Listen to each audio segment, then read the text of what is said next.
Bismillahirrahmanirrahim. Assalamualaikum warahmatullahi wabarakatuh. Innal hamdalillah nahmaduhu wa nasta'inuhu wa nastaghfiruh wa na'udzu billahi min shururi anfusina wa min sayyiati a'malina. Man yahdihillahu fala mudilla lahu wa man yudlil fala hadiya lahu. وأشهد أن لا إله إلا الله وحده لا شريك له وأشهد أن محمدا عبده ورسوله صلى الله عليه وعلى آله وسلم تسليما كثيرا أما بعد اللهم إنا نسألك علما نافعا ونعوذ بك من علم لا ينفع. Ma'asyiral muslimin, ikhwan wa akhwat fillah rahimakumullah. Hari ini hari Rabu tanggal 20 Jumadats Tsaniyah 1434 Hijriah yang bertepatan dengan 1 Mei 2013. Insyaallah kita akan melanjutkan kajian kita, yaitu dari kitab Hisnul Muslim min Adzkaril Kitabi was Sunnah, yang ditulis oleh Fadilatul Syekh Dr. Sa'id bin Ali bin Wahab Al-Qahtani, yang juga sudah ada syarahnya yang disyarah oleh Syekh Majdi bin Abdul Wahab Ahmad, yang syarah ini juga telah dikoreksi oleh penulis kitab Hisnul Muslim. Yang terakhir kita sampai di mana?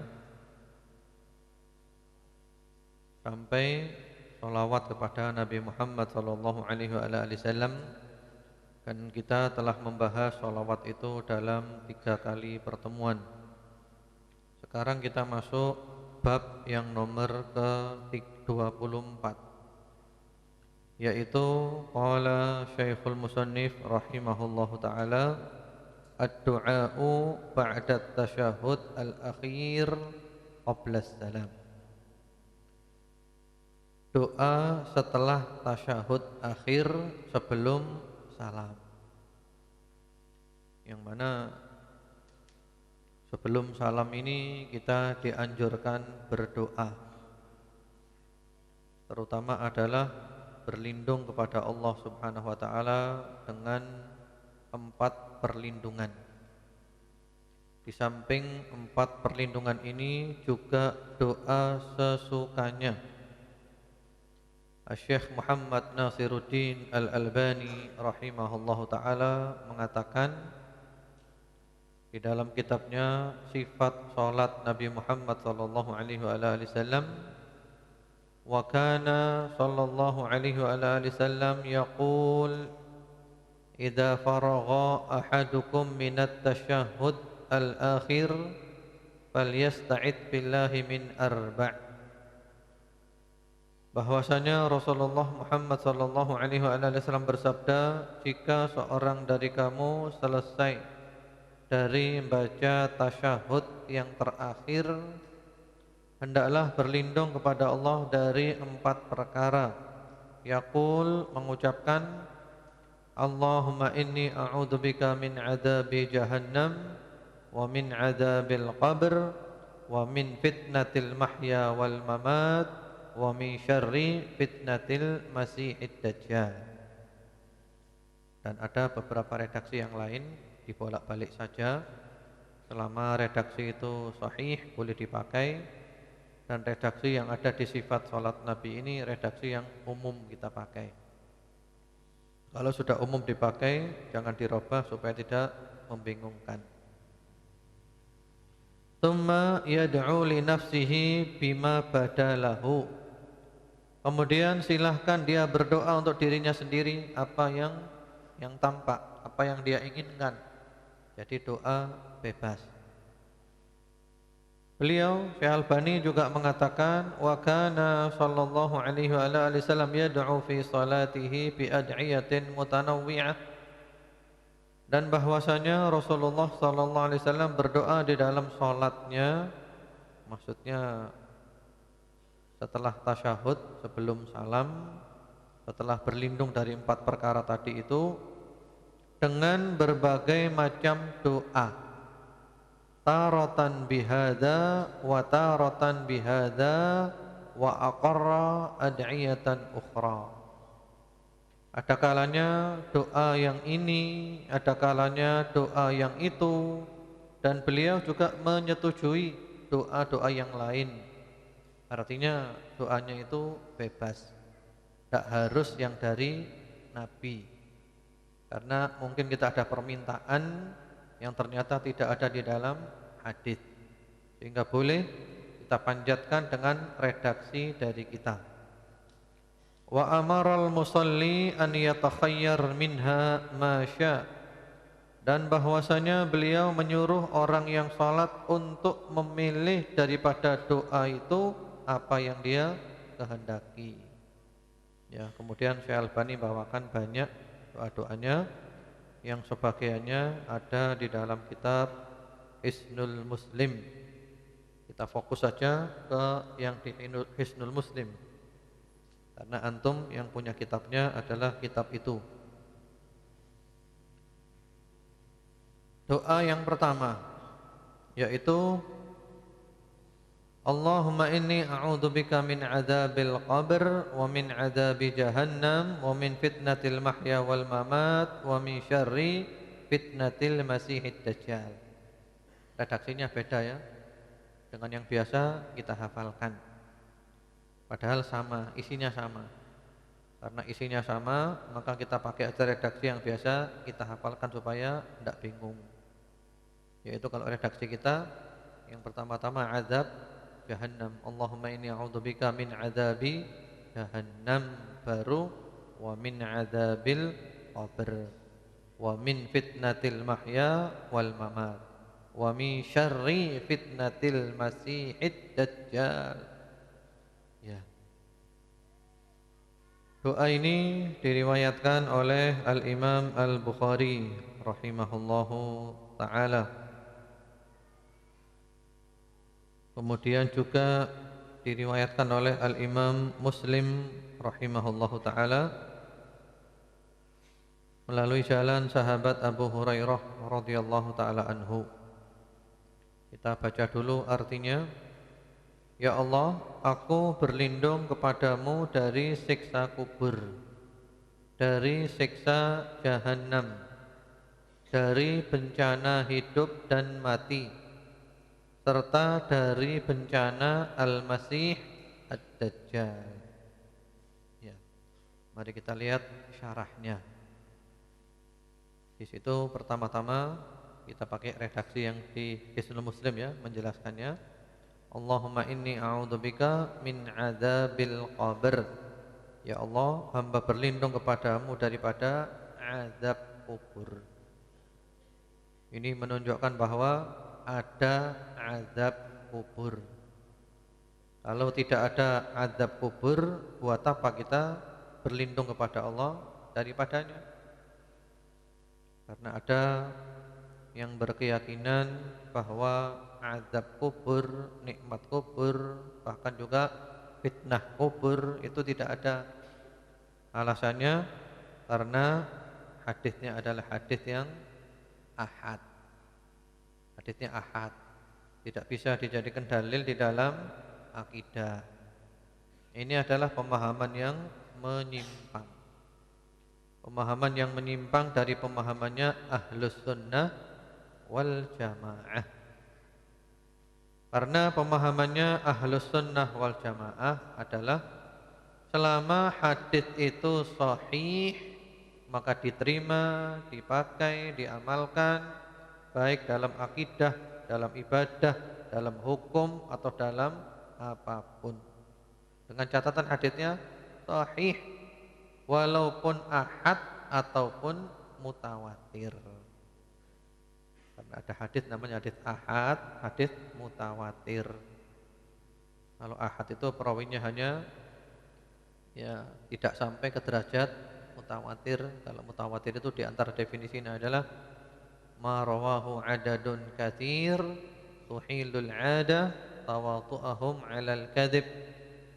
Yaitu hadis yang diriwayatkan oleh banyak perawi yang menurut kebiasaan mustahil mereka bersepakat untuk berbohong. Ya, ada yang menyebutkan minimal yang meriwayatkan itu 10 sahabat dari berbagai daerah, sehingga tidak mungkin mereka itu sepakat untuk bohong. Di bawah itu namanya adalah hadits yang ahad, yang meriwayatkan cuma satu sahabat saja. Nah, itu kalau akidah nggak diterima, itu nggak diterima, nggak diterima semuanya. Karena Rasulullah SAW ketika mengutus para sahabat ke negeri-negeri lain, berapa orang? Rasulullah mengutus sahabat Mu'ad ke negeri Yaman. Hadits yang dibawa oleh sahabat Mu'ad bagi penduduk negeri Yaman adalah hadits ahad, tapi dipakai. Jadi kalau ada pemahaman yang seperti itu, hadits ahad tak bisa dipakai dalam akidah, yang dipakai mutawatir saja, maka ini orang yang ingin untuk menghancurkan Islam. Karena hadis mutawatir itu bisa dihitung jumlahnya dengan jari sedikit. Yang ahad banyak. Ukurannya bukan ahad, bukan mutawatir, ukurannya adalah hadis itu sahih dan masih bisa diamalkan karena belum dihapus hukumnya dan semisalnya. Jadi hadis ini jelas bahwasanya azab kubur itu ada. Kalau ada azab kubur berarti otomatis ada nikmat kubur. Hadisnya panjang, yaitu hadis yang diriwayatkan oleh sahabat Al-Bara bin Azib radhiyallahu taala anhu, yang beliau bercerita panjang lebar ketika seorang mati, ya. Ada orang mukmin, ada orang fajir atau kafir. Orang mukmin ketika dia dimasukkan ke dalam kubur, datang kepadanya malaikat mungkar dan nakir, ya. Dia ditanya, nanti ada itu namanya fitnah kubur, ya. Ketika dia berhasil menjawab pertanyaannya, maka kuburannya berubah menjadi raudhah min riyadil jinan, taman di antara taman-taman surga, diluaskan oleh Allah. Wanginya surga, kenikmatan surga sampai di kuburannya. Sebaliknya yang tidak bisa menjawab pertanyaannya, dia gagal, maka kuburannya menjadi hufrah min hufarin niran, lubang di antara lubang-lubang api neraka. Kuburannya menyempit sehingga hatta takhtalifa adla'uh, tulang rusuknya patah. Racunnya neraka, panasnya neraka, keburukan-keburukan neraka sampai di dalam kuburannya. Jadi azab kubur ada, nikmat kubur ada. Ini adalah akidah kita Ahlus Sunnah wal Jamaah. Coba antum baca buku-buku akidah Ahlus Sunnah wal Jamaah mulai dari zaman sahabat sampai sekarang. Semua buku akidah Ahlus Sunnah wal Jamaah selalu ada kata-kata wa nu'minu bi fitnatil qabr wa adzabil qabr wa ni'matil qabr. Ya, kami beriman Ahlus Sunnah wal Jamaah tentang adanya fitnah kubur, azab kubur, nikmat kubur, iman. Dan kita adalah Ahlus Sunnah wal Jamaah. Kemudian yang berikutnya wa min azabi jahannam, berlindung kepada Allah dari azab neraka jahannam yang sangat menakutkan, yang mana api neraka jahannam panasnya itu 70 kali lipat api dunia yang paling panas. Jadi di dunia ini ada api yang paling panas sekali, yaitu 70 kali lipat. Sehingga para sahabat mengatakan, ya Rasulullah, api dunia sudah cukup untuk membakar manusia, tapi memang oleh Allah dilipat gandakan seperti itu.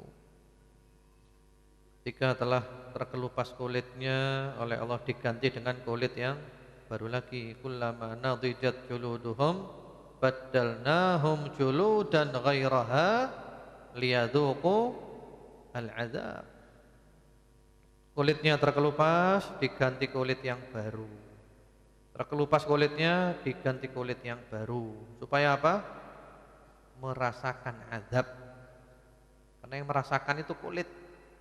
Kalau sudah dalamnya nggak terasa, sehingga orang kalau dioperasi itu yang sakit ketika disobek. Kalau sudah sobek dalamnya diapa-apakan nggak terasa. Karena yang merasakan sakit adalah kulit dan tujuannya adalah mengadab, kulitnya terkelupas, ganti kulit. Ganti kulit untuk merasakan siksaan. Ya. Kenapa disiksa? Allah katanya Rahman Rahim. Memang benar Allah Rahman Rahim. Tapi kita yang tidak mau, ya sudah diberi petunjuk, ini loh jalan supaya mendapatkan Rahman dan Rahimnya, Allah tidak mau. Kita malah mengharapkan innallaha syadidul iqab.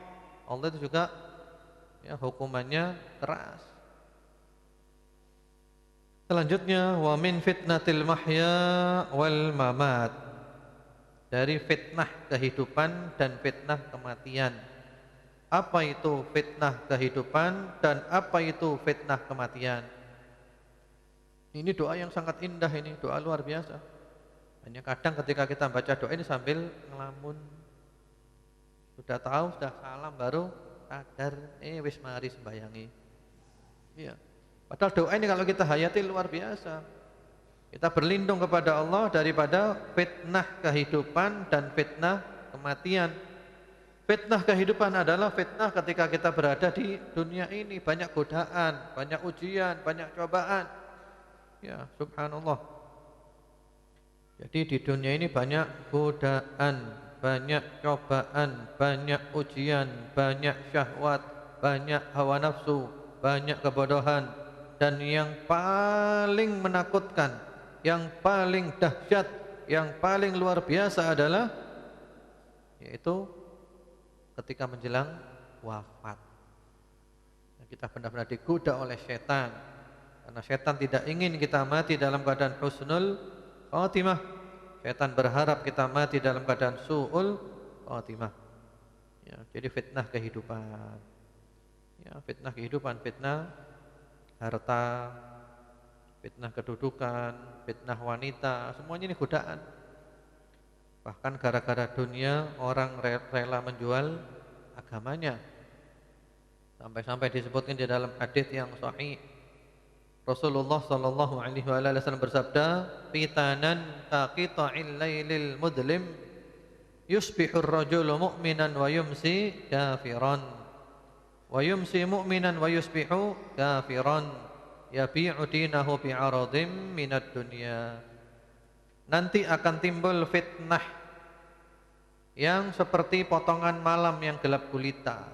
Ini fitnah, seperti potongan malam gelap gulita, benar-benar kacau, huru-hara, prahara, godaan, rintangan, luar biasa, penyimpangan, penyelewengan. Ibaratnya seperti malam yang gelap gulita. Artinya kalau malam gelap gulita itu apa yang terjadi? Yang terjadi kita tidak tahu apa-apa. Iya kan? Yang terjadi kalau lampunya mati gelap gulita, nanti kita jalan nabrak jendela, nabrak pintu, nabrak kaca, nabrak. Jadi orang tidak tahu jalan gara-gara fitnah itu. Sehingga yang terjadi adalah seorang pagi hari beriman, sore kafir. Sore beriman, pagi kafir. Kenapa? Ya bi'u dinahu bi'aradhin minad dunya. Dia menjual agamanya dengan secuil daripada dunia. Agama dijual gara-gara dunia. Ya fitnah kehidupan, fitnah jabatan, kedudukan. Orang menghalalkan cara demi untuk mendapatkan dunia. Suap sana, suap sini, tipu sana, tipu sini, menjilat sana, menjilat sini demi untuk mendapatkan dunia. Termasuk godaan yang paling besar bagi orang laki-laki adalah perempuan. Ma taraktu fitnatan ba'di adarra 'ala ar-rijal minan nisa. Atau kama qala sallallahu wassalam, tiadalah aku tinggalkan sepeninggalku nanti fitnah yang lebih berbahaya bagi orang laki-laki daripada fitnahnya perempuan. Kalau orang laki godaannya, fitnahnya perempuan. Kalau orang perempuan fitnahnya ya laki-laki. Seperti itu godaan. Jadi kita berlindung kepada Allah dari fitnah kehidupan, terutama adalah fitnah ketika menjelang wafat. Kemudian fitnatul mamat. Fitnatul mamat ini adalah fitnah ketika kematian. Ini ada beberapa pendapat. Pendapat yang pertama adalah fitnah kubur. Ketika kita ditanya oleh malaikat mungkar dan nakir, man rabbuk wa ma dinuk wa man nabiyyuk. Ya. Kalau orang beriman dia bisa jawab Rabbi Allah wa dinil Islam wa nabiyyi Muhammad sallallahu alaihi wasallam. Gampang dia jawabnya. Kalau orang yang imannya setengah-setengah, ragu-ragu, tidak bisa jawab, dia hanya mengatakan la adri, aduh, aku tidak tahu, tidak bisa jawab. Karena jawabannya bukan hafalan, jawabannya adalah al-iman wal amalus saleh, iman dan amal saleh. Kemudian ada juga yang mengatakan fitnah kematian ini adalah fitnah ketika menjelang wafat, sakaratul maut. Karena orang ketika sekarat itu digoda oleh setan. Setan menggoda luar biasa. Setan tidak ingin kita mati dalam keadaan iman. Sehingga Al-Imam Ahmad bin Hanbal rahimahullahu ta'ala, ketika beliau menjelang wafat, ya, beliau tiba-tiba mengucapkan ba'ad. Belum. Lalu orang-orang dari sekitarnya tanya, wahai imam, anda tadi mengucapkan ba'ad, belum, ada apa? Apa kata beliau? Tadi setan itu datang kepadaku, menggoda aku, dan aku tidak tergoda. Lalu setan mengatakan, futtani ya Ahmad.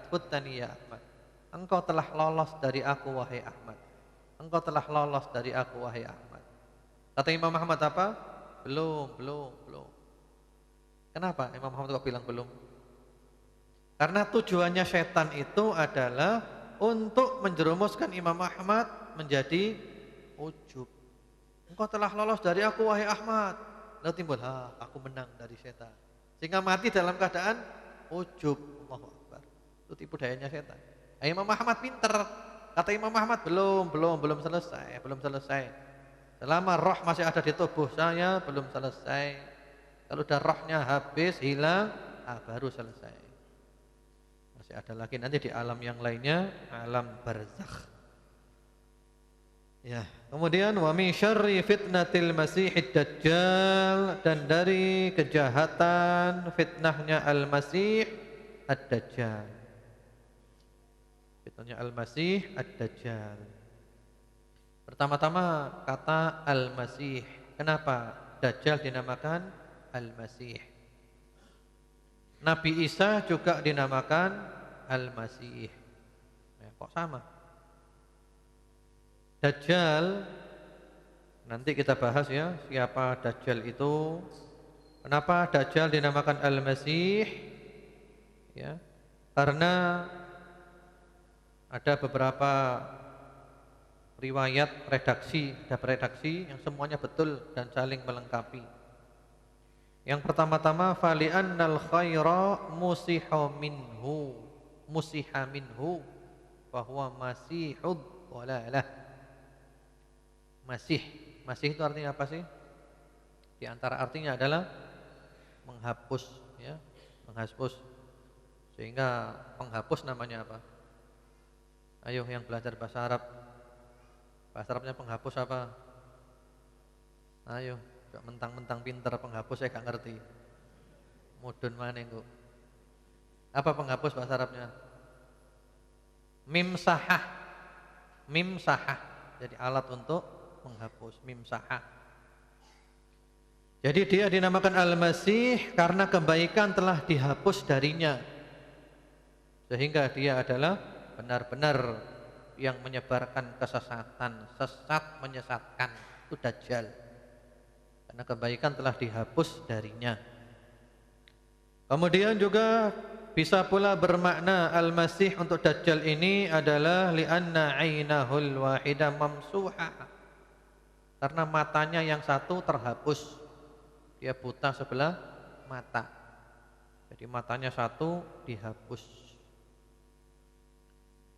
Kemudian juga dia dinamakan Dajjal pula karena dia itu yamsahul arda. Dia menghapus bumi, maksudnya bisa melewati seluruh bumi. Gerakannya cepat, bisa ke sana kemari. Ada juga yang berpendapat li'annahu musiha khalqahu, ya, yaitu dia dihapus penciptaannya, maksudnya dijadikan jelek penciptaannya, dijadikan jelek, dan semua itu cocok untuk Dajjal. Dihapus darinya kebaikan, matanya dihapus satu, kemudian dia juga bisa menghapus bumi, artinya melewati bumi, memotong bumi. Kemudian juga dihapus penciptaannya, wajahnya, sehingga dia tampak jelek.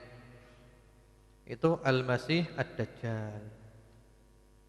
Sebaliknya kalau Al-Masih Isa ibnu Maryam itu dinamakan Al-Masih karena li'annahu kana la yamsahu biyadihi al-mubarakah da'aha illa bara'. Karena Nabi Isa itu tidak menyentuh tangannya kepada orang yang sakit, ya, menyentuh, menghapus, ngusap, ya, tangan yang penuh dengan barakah mengusap orang sakit, melainkan sembuh. Jadi kan menghapus, mengusap. Jadi orang sakit diusap ini aja sembuh. Dan di antara mukjizat Nabi Isa kan seperti itu kan. Bahkan penyakit-penyakit yang dokter tidak mampu pun Nabi Isa bisa. Karena pada zaman Nabi Isa yang paling hebat saat itu adalah ilmu kedokteran. Mukjizat para nabi itu rata-rata adalah mengalahkan yang paling hebat yang ada saat itu. Pada zaman Nabi Musa, Nabi Isa yang paling hebat adalah ilmu kedokteran. Nabi Isa datang dengan membawa ilmu yang mengalahkan semua ilmu kedokteran. Orang buta bisa melihat, orang belang bisa sembuh, orang mati bisa hidup. Allahu Akbar. Dengan izin Allah Subhanahu wa ta'ala. Atau juga ada yang mengatakan Al-Masih Isa ini li'annahu kharaja min batni ummihi mamsuhan biduhnin, karena dia keluar dari perut ibunya diusap dengan minyak. Waktu ibunya kan, yaitu siapa ibunya Nabi Isa? Maryam alaihassalam, Maryam Al-Batul, yang oleh Allah diabadikan ceritanya di beberapa surat, di antaranya surat Maryam. Indah sekali. Hamil tanpa suami, diusir, ya, sampai sendirian, seorang diri, susah payah, capek. Tapi kemudian Allah menurunkan pertolongannya. Oleh Allah diberikan karomah-karomah yang luar biasa. Di antaranya adalah kelahiran Nabi Isa ini hanya diusap perut ibunya dengan minyak. Diusap Nabi Isa lahir.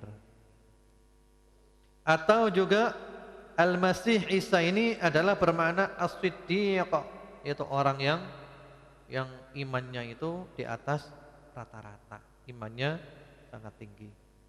Jadi itu beda antara Al-Masih Ad-Dajjal dengan Al-Masih Isa putra Maryam. Kemudian Dajjal, apa itu Ad-Dajjal? Ad-Dajjal itu diambil dari kata-kata Ad-Dajjal, itu yang suka menipu, yang suka memutarbalikkan fakta. Ya, itu namanya adalah Dajjal. Sehingga kalau ada orang suka menipu, maka dia namanya adalah Dajjal.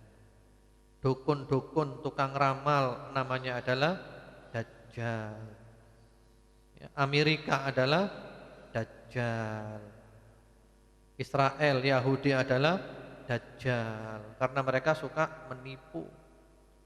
Adapun Dajjal di sini maksudnya adalah yaitu Dajjal yang terbesar, yang nanti muncul di akhir zaman. Akhir zaman nanti muncul berbentuk sosok yang begitu besar dan luar biasa. Dia punya surga, dia punya neraka. Surganya dia adalah nerakanya Allah, nerakanya dia adalah surganya Allah. Rasulullah Muhammad SAW selalu memperingatkan kepada kita tentang bahaya Dajjal. Setiap Nabi selalu peringatkan umatnya tentang bahaya Dajjal. Nabi Muhammad menyuruh kita terus berlindung dari Dajjal, supaya ada di benak kita bahwasanya Dajjal itu ada, Dajjal bakal muncul. Hati-hati kepada Dajjal, baik Dajjal yang asli ataupun anak buahnya Dajjal. Kalau Dajjal yang asli belum muncul. Nanti muncul di akhir zaman, termasuk min alamatis sa'ah al-kubra, tanda besar kiamat. Ada tanda kecil, ada tanda besar. Kalau tanda besar belum terjadi semuanya. Nanti Dajjal akan muncul. Orang-orang benar diuji luar biasa, menimbulkan fitnah. Dan di keningnya ada tulisan kafir.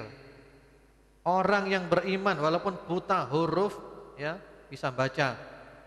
Orang yang tidak beriman walaupun pandai baca tidak bisa baca. Dajjal luar biasa fitnahnya. Subhanallah. Dan akhirnya nanti Dajjal ini dibunuh oleh Nabi Isa alaihi salam. Nabi Isa turun. Nabi Isa kan belum mati kan. Diangkat oleh Allah. Nanti diturunkan ke bumi.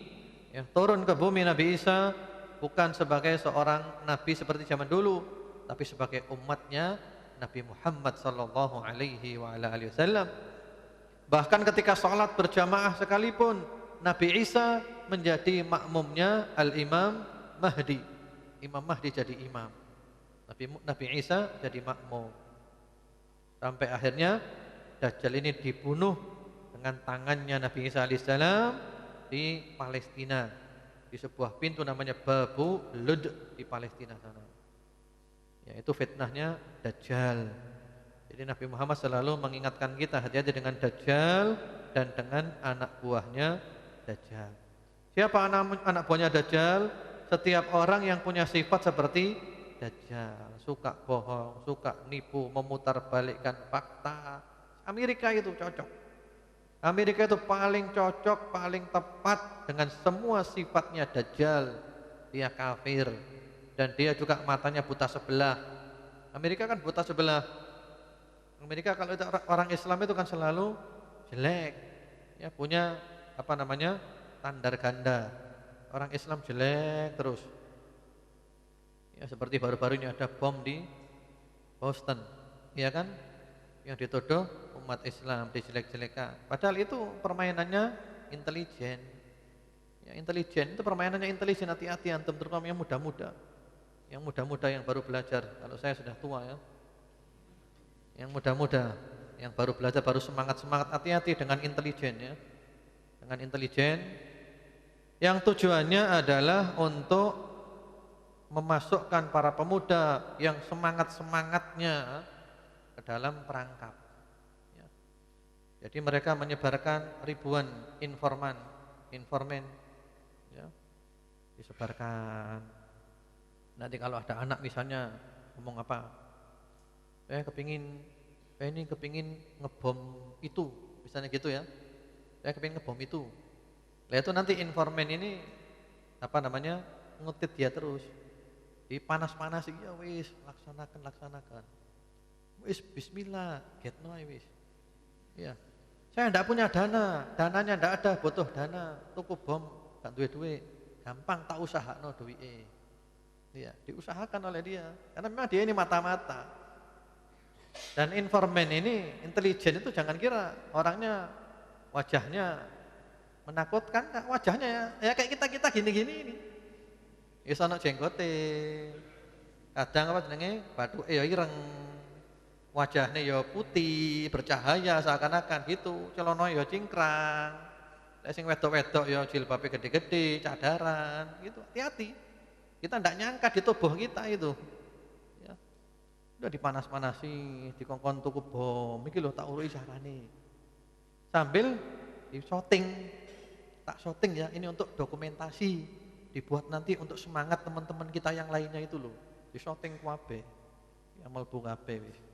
Shooting. Nah, begitu dia mau melaksanakan aksinya, dicekel. Wis enek awakmu.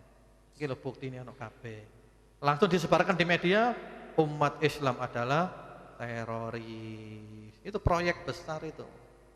Proyek besar. Hati-hati. Jadi hati-hati ya. Daripada yang seperti itu, termasuk cerita yang tadi di Boston itu wah penuh dengan rekayasa. Penuh dengan rekayasa. Sampai-sampai ibunya kan bela kan? Ibunya kan bela pemuda dari CES-nya itu, ibunya bela dengan semangat. Ibunya dituduh sebagai pemimpin Al-Qaeda dari CES-nya. Ibunya dituduh kayak gitu. Ya Allah, Amerika itu luwih cek polwis. Luwih cek bukan main. Jadi mereka itu hanya besar di media saja. Kenyataannya mereka itu kecil. Jadi Amerika adalah Dajjal. Hati-hati. Jadi itu 4 perlindungan yang kita baca di dalam sholat kita. Bahkan sebagian ulama mengatakan doa 4 perlindungan ini hukumnya adalah wajib. Karena Rasulullah memerintahkan. Ya. Karena itu jangan sampai kita tidak hafal ini, dihafalkan. Allahumma inni a'udzubika min adzabi jahannam wa min adzabil qabr wa min fitnatil mahya wal mamat wa min syarri fitnatil masihid dajjal. Kita hafalkan. Selanjutnya doa yang berikutnya yang nomor 2. Allahumma inni a'udzubika min adzabil qabr wa a'udzubika min fitnatil masihid dajjal wa a'udzubika min fitnatil mahya wal mamat. Allahumma inni a'udzubika minal ma'tham wal maghram. Nah, ini ada yang mirip dengan tadi, ada tambahannya. Hadis ini diriwayatkan oleh Al-Imam Al-Bukhari dan Imam Muslim rahmatullahi alaihima melalui jalan sahabiyah Ummul Mukminin Ibunda Aisyah radhiyallahu taala anha. Artinya, ya Allah, sesungguhnya aku berlindung kepadamu dari siksa kubur, aku berlindung kepadamu dari bencana Al-Masih Ad-Dajjal, aku berlindung kepadamu dari bencana hidup dan mati. Ini sudah semuanya. Yang terakhir, ya Allah, aku berlindung kepadamu dari dosa dan hutang.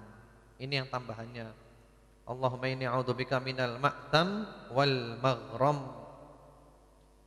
Disebutkan di dalam riwayatnya ada seorang yang bertanya kepada Rasulullah sallallahu alaihi wasallam, "Ma aktsara ma tasta'id minal maghram ya Rasulullah?" Wahai Rasulullah, alangkah banyaknya Anda berlindung kepada Allah daripada hutang. Kenapa? Apa kata beliau? Innar rajula idza gharima haddatsa fakadzab wa wa'ada fa akhlaf. Karena orang itu kalau dililit hutang, maka dia berbicara, dia bohong, dia janji, dia ingkar. Jadi Rasulullah Muhammad sallallahu alaihi wasallam itu banyak berlindung kepada Allah Subhanahu wa taala dari dosa dan dari utang, dari utang. Jangan sampai hutang, dilindungi dari hutang. Karena apa alasannya?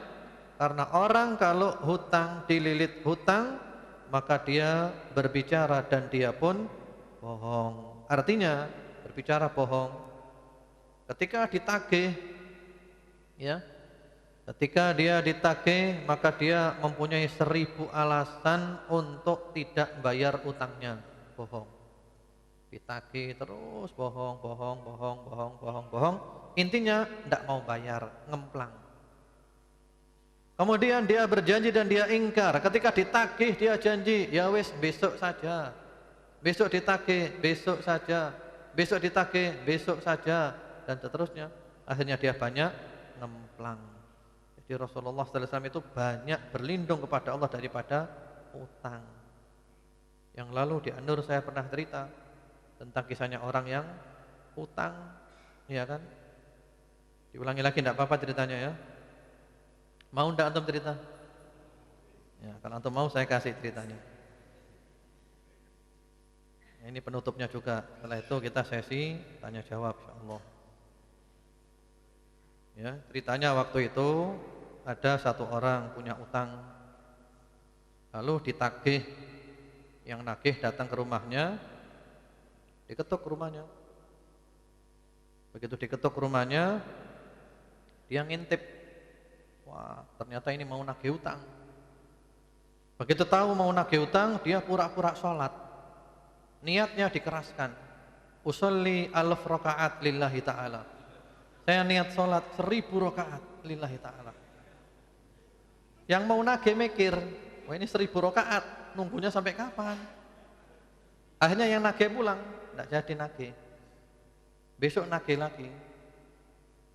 Ketika nagih, wah mau nagih utang ini. Dia pura-pura sholat lagi. Usolli 1000 rakaat lillahi ta'ala. Saya niat sholat 2000 rakaat karena Allah. Yang mau nagih mundur lagi, 2000 rakaat, berapa jam saya nunggu? Wis tidak jadi sudah. Hari ketiga ditagih lagi, datang ke rumahnya, dilihat, wah ini mau nagih utang ini. Usolli khamsa alaf rakaat lillahi ta'ala. Saya niat salat 5000 rakaat karena Allah Subhanahu wa taala. Akhirnya yang nagih tidak mau kalah. Oh, ternyata ini main-main ini. Dia yang nagih terus mengucapkan dengan keras, nawaitul i'tikaf ila yaumil qiyamah. Saya niat i'tikaf di sini sampai kiamat.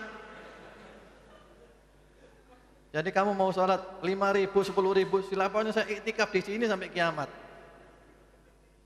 Ya, akhirnya dia tahu kalau dia, ya, akhirnya dia bayar utangnya. Jadi ya gitu, orang kalau punya utang kan gitu kan. Jadi utang itu sebisa mungkin dihindari. Karena utang itu urusannya panjang. Saya punya materi khusus di sini tentang masalah utang. Luar biasa menakutkan utang itu. Urusannya dibawa sampai mati. Jangan gampang-gampangkan utang. Ya, apalagi sekarang terus terang orang itu gampang-gampangkan utang. Utang 100 juta, utang 200 juta, utang 1 miliar. Dia kaya utang. Ya, rumahnya utang, mobilnya utang, semuanya utang. Allahu Akbar, luar biasa. Jadi utang itu dibawa mati. Para ulama mengatakan utang itu adalah madzallatun bin nahar wa hammun bil lail. Jadi utang itu adalah kehinaan waktu siang. Jadi siang kita merasa hina, ketemu orang sungkan karena banyak utangnya. Sementara kalau malam sumpek, tidak bisa tidur, kepikiran utangnya. Jadi kita usahakan benar-benar jaga, jangan sampai utang. Kalau terpaksa utang pun maka kita benar-benar niat dan serius untuk bayar. Wallahu alam, itu dulu aja. Sekarang kita masuk sesi tanya jawab. Apakah manusia yang ada di dalam kubur mengetahui keadaan keluarganya yang masih hidup? Masalah ini memang terjadi perbedaan pendapat di kalangan ulama karena tidak ada hadits yang sahih dan sharih. Yang sanadnya sahih dan secara jelas mengatakan seperti ini. Al-Imam Al-Allamah Ibnul Qayyim rahimahullahu taala di dalam kitabnya Ar-Ruh, beliau memastikan tahu keluarganya. Jadi orang mati tahu keluarganya. Kalau keluarganya berbuat baik dia ikut senang. Keluarganya berbuat tidak baik dia ikut bersedih. Kata beliau gitu, cuma hadis sahih tidak ada. Karena kalau begini, ya berarti kuburan sama dengan di dunia. Ya kita masih merasakan sumpek nanti. Melihat keluarga tidak karu-karuan sumpek, kan tidak enak juga. Jadi wallahu alam ya, tidak ada hadis yang sahih dan sharih. Yang jelas alam kubur benar-benar misterius. Misterius alam kubur itu. Misterius, kita tidak ada yang tahu. Alamnya benar-benar alam lain, alam barzakh. Ya, alam barzakh itu pertengahan antara alam dunia dengan alam akhirat, tengah-tengahnya alam barzakh. Bagaimana? Ya, saya pilih yang sesuai materi dulu aja.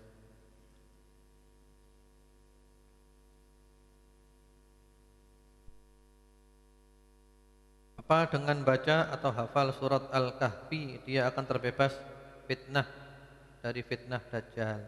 Iya, itu ada haditsnya. Ada haditsnya ya, menghafal surat Al-Kahfi, ada riwayat 10 ayat pertama, 10 ayat terakhir, ada riwayat surat Al-Kahfi semuanya. Jadi supaya kita terbebas dari fitnahnya Dajjal itu adalah upaya-upaya, usaha-usaha. Bagaimana sifat surga dan neraka yang kekal, padahal sifat kekal hanya milik Allah? Betul. Yang kekal hanya Allah. Tapi Allah menjadikan surga dan neraka itu kekal. Jadi surga dan neraka bukan kekal dengan sendirinya, tapi yang menjadikannya kekal adalah Allah. Surga dan neraka tidak punya sifat kekal. Allah yang menjadikannya kekal. Jadi tidak ada lagi kematian. Disebutkan di dalam kitab-kitab akidah bahwa kematian saat itu dirupakan seekor domba, kemudian disembelih, sehingga kematian telah mati, tidak ada lagi kematian. Khulud la maut, yang ada adalah kekal, tidak ada kematian. Ahli surga yang memang ahlinya surga, ya kekal di surga selama-lamanya. Ahli neraka yang memang ahlinya neraka, kekal di neraka selama-lamanya tanpa batas. Ada sebuah syubhat mengatakan, bagaimana Allah itu, ini kan orang kafir cuman 70 tahun terus dia mati. Kenapa tidak diazab 70 tahun? Kan kafirnya cuman 70 tahun. Kenapa enggak diazab 70 tahun? Kenapa diazab terus-menerus selama-lamanya? Maka jawabannya, sebenarnya orang-orang kafir yang mati dalam keadaan kafir, mereka itu kafirnya bukan kafir 70 tahun. Kafir mereka adalah kafir yang abadi. Artinya kalau mereka dihidupkan lagi, ya kafir lagi. Dikasih umur 1 miliar, ya kafir 1 miliar tahun. Dan itu oleh Allah diazab kekal di neraka selama-lamanya. Dan Allah Maha Adil. Ustadz, adakah riwayat yang menyatakan di mana tempat Dajjal dari sejak penciptaannya sampai kemunculannya di hari akhir? Wallahu a'lam. Wallahu a'lam ya.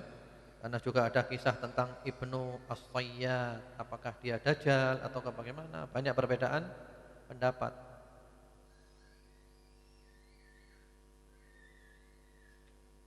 Bolehkah kita berdoa dalam sholat baik ketika sujud atau setelah tasyahud akhir dengan mengenakan bahasa Indonesia? Boleh, boleh ya. Saya pernah tanya kepada Syekh Utsaimin rahimahullah ta'ala 2 kali. Jawaban beliau boleh. Saya tanya dilafatkan, saya labas, boleh.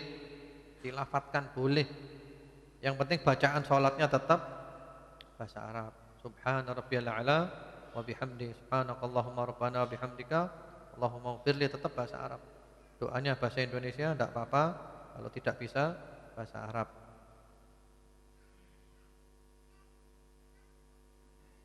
Ustadz, bolehkah seorang tidak dulu mencari ilmu dengan alasan takut tidak mengamalkannya sehingga ada batasan untuk mencari ilmu? Tidak benar ini. Orang yang mengatakan saya tidak berani belajar karena khawatir tidak bisa mengamalkan, ini dosanya lebih besar dari orang yang tidak mengerti karena kebodohannya. Jadi berbeda. Orang tidak mengerti karena kebodohannya dengan orang tidak mengerti karena sengaja tidak mau belajar, beda. Orang yang sengaja tidak mau belajar dosanya berlipat-lipat, bahkan bisa masuk kategori kafir, namanya adalah kafir i'rad, namanya kufrul i'rad. Itu kafir berupa berpaling, tidak mau belajar agama, tidak mau tahu agama. Allah berfirman, walladzina kafaru amma undiru mu'ridun.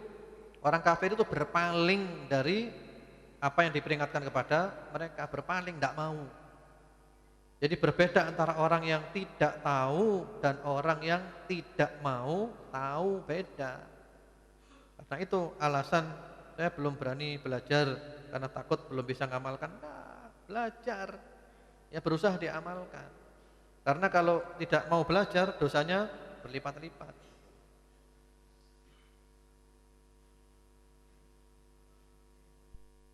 Bagaimana sikap kita ketika ada orang yang berhutang ketika ke kita, tetapi yang bersangkutan kabur melarikan diri, padahal kita benar-benar membutuhkan uang tersebut. Saya menginginkan bisa ikhlas, tetapi kok sulit ya Ustadz, mohon nasihatnya. Ya, solusinya laporkan KPK saja. Ya, laporkan KPK saja. Jadi kalau gini, ya dicari dulu ya. Karena kalau orang utang bisa bayar sengaja tidak bayar, ngemplang, maka boleh kita mengambil paksa aset-aset dia senilai utangnya dia, itu boleh. Misalnya orang utang kepada kita berapa? 20 juta, dia tidak mau bayar, kalau dia bisa bayar ngemplang, maka kita ambil asetnya, sepeda motornya kita rampas, tidak apa-apa. Ya, cari aja orang yang gede badannya, debt collector, ya, turun narik aset kita itu boleh itu ya. Tapi nggak usah disiksa orangnya. Cuman asetnya aja dirampas. Karena itu hak kita. Kita bukan dolim, kita mengambil hak kita kembali. Jadi bukan dolim kita. Jadi debt collector itu boleh. Tapi nggak usah nyiksa orangnya, nggak usah ngantemi. Ya. Paling-paling ya ngancam-ngancam. Macam-macam tak getno loh kan. Jadi gitu. Itu kalau dia punya aset. Kalau ada asetnya ada disita, sepeda motornya diambil, opo. Aset-asetnya dia yang jelas senilai utangnya dia, tidak lebih ya, tidak lebih dari itu. Dan kita tidak boleh mendolimi, kita sekedar mengambil hak kita. Seperti itu. Jadi begitu ya, memang mengikhlaskan itu repot ya, tidak bisa ikhlas, sakit hati kita. Memang loro hati. Wis ngutangi wong niate apik dikemplang. Waduh, bisa stres itu. Memang menyakitkan itu. Kan niatnya kita nolong orang kan, yang ditolong malah seperti itu, menyakitkan. Ya solusinya adalah kita menghibur diri kita. Kalau saya pikiri terus nanti saya jadi penyakit. Wis duwike ilang, awake loro, rugi. Ya gitu aja. Jadi solusinya adalah dicari dulu orangnya, kalau punya aset bisa kita ambil asetnya, diambil dulu aset-asetnya yang senilai utang kita. Kalau enggak, ya sudah kita hibur diri kita doa kepada Allah, mudah-mudahan orang itu mau bayar utangnya. Kalau enggak juga, ya berarti nanti orang itu bayarnya di akhirat. Ya di akhirat, kebaikan-kebaikan dia diberikan kepada kita. Seperti itu. Wallahu a'lam. Mungkin itu dulu aja. Kalau ada yang belum terjawab mohon dimaafkan. Semoga bermanfaat.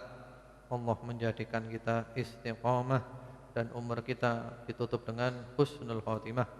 Subhanakallahumma bihamdika asyhadu an la ilaha illa anta astaghfiruka wa atubu ilaik. Assalamualaikum warahmatullahi wabarakatuh.